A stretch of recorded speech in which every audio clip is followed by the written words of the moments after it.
As long as the majority in the politics that believe it, they probably would have to compromise. But a compromise means that most of them will have to finish their business. So that's not a real compromise. That's signing off for having to leave your business and to do something else, to sell your ground voluntarily. But the government already said, if it's not working voluntarily, we will make sure that you have to make it compulsory, that we sell you out your whole business and we buy your ground. And that is not how a democracy should work. You know, we see it with the farmers, but we see it also today with the asylum-seeking problem. Mr. Wilders, what do you make of the nitrogen emission-reducing policies? What do you think the real story is?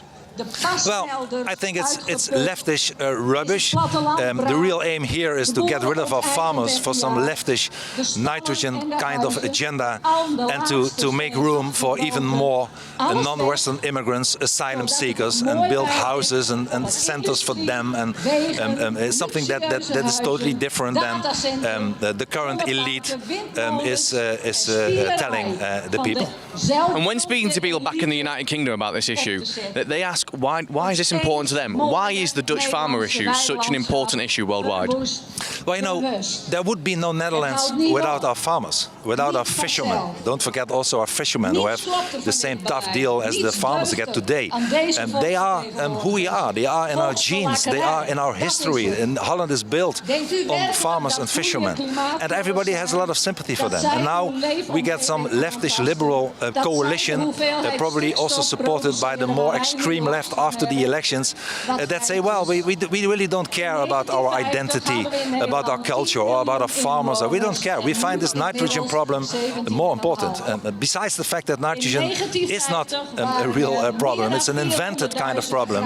It's totally unfair to all those families, all those farmers that have had farms through generations. So it's not only the sympathy for the farmers and the fishermen, but the Dutch people sense that they are getting to the core of the genes of our identity. And those parties that hate identity, that only want us to go into some kind of European metro identity, but despise the patriotism, the national identity and the nation state, you know, the democracy in the nation state, they don't care. And you see today here, those are a lot of people for demonstration in the Netherlands, that people are fed up with it. And I hope that they not only will come today to protest here democratically, but also, even more important, next Wednesday, when they can vote for the provinces that in our country select the Senate, to make sure that the government will have to step down and we have new elections.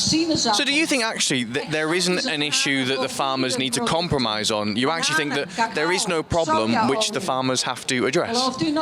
Well, I don't believe so, no. I don't think nitrogen is a problem. I don't think the environmental issue is also the real issue. But as long as the majority in the politics that believe it, they probably would have to compromise. But a compromise means that most of them will have to finish their business. So that's not a real compromise. That's signing off for having to leave your business and to do something else, to sell your ground voluntarily. But the government already said, if it's not working voluntarily, we will make sure that you have to make it compulsory, that we sell you out your whole business and we buy your ground.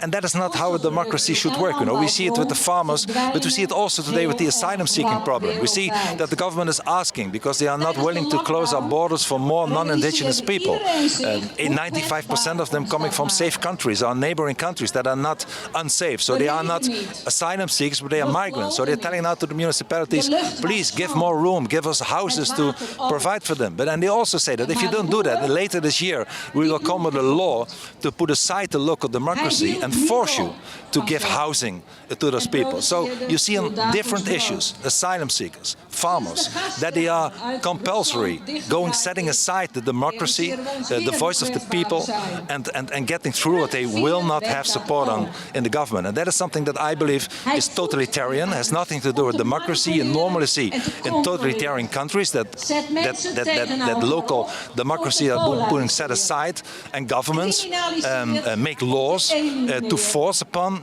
the people what they really do not want to do. And finally, do you think these policies come from Mark Rutte or Klaus Schwab? But I don't know about Klaus Schwab. I believe that our government is the one responsible. They can be influenced by anyone, but I have to deal. I cannot, in Holland, I cannot have a debate with Klaus Schwab. I have a debate with the Dutch Prime Minister, and I want to get rid of him and his coalition parties. And if that means that Mr. Schwab would have less influence, that's very good. But I have to deal as a leader of opposition with the leader of the government, and that is fortunately not Mr. Schwab, but someone who is not that much better, Mr. Rutte, our Prime Minister. Thank you very much. So as you can see there, Geert Wilders thinks this is actually a much bigger issue than the whole climate change conversation, and he thinks it's actually more of a problem to do with the likes of illegal immigration and asylum seekers. A similar conversation we're seeing around not just the United Kingdom, but the entirety of Europe. If you're interested in following the farmer rebellion here in the Netherlands, you can head over to farmerrebellion.com, and if you can, please chip in a couple of quid, because our journalism is entirely crowdfunded.